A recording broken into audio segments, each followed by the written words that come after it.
Grabe guys, hindi ko lubos maisip. Ang dami pala nila. Kawawa yung mga plants ko kasi naubos talaga yung halos naubos yung mga dahon guys. Pero nawawa din ako. Kawawa naman. Pero ang dami nila, sobrang. Ba't kasi yung plants na yung pinagdiskitahan nila eh. Ang dami namang plants din sa baba. Bakit nandito pa yan sa taas? Oh my God, kawawa ng plants ko. Meron pa yan sa baba guys. Grabe. Ang laki-laki nila. At malakas silang kumain. O, tingnan mo, nasa dulo pa yan eh. Nasa dulo pa yan. Ayan. Oo, nasa dulo. Tapos malapit din sa ugat. Meron.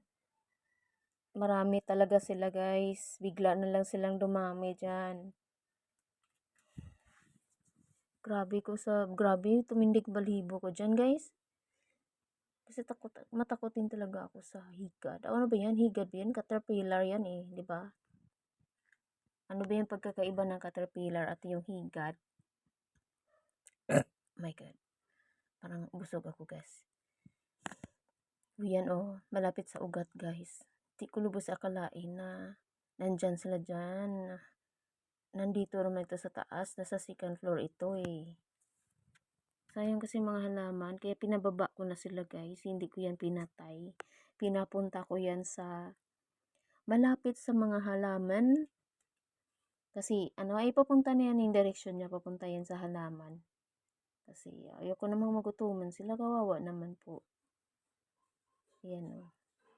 Pero sadyang mainit talaga yung panahon. Mukhang nainitan talaga yan. Tingnan mo, wala talagang malibo yan eh. Caterpillar yan eh. Ayan o. Malapit na siya sa halaman yan. So, yeah, thank you for watching. Follow for more. And please, like and share. Thank you so much guys. Paki-support na lang po. Ayan oh, halaman na yan guys.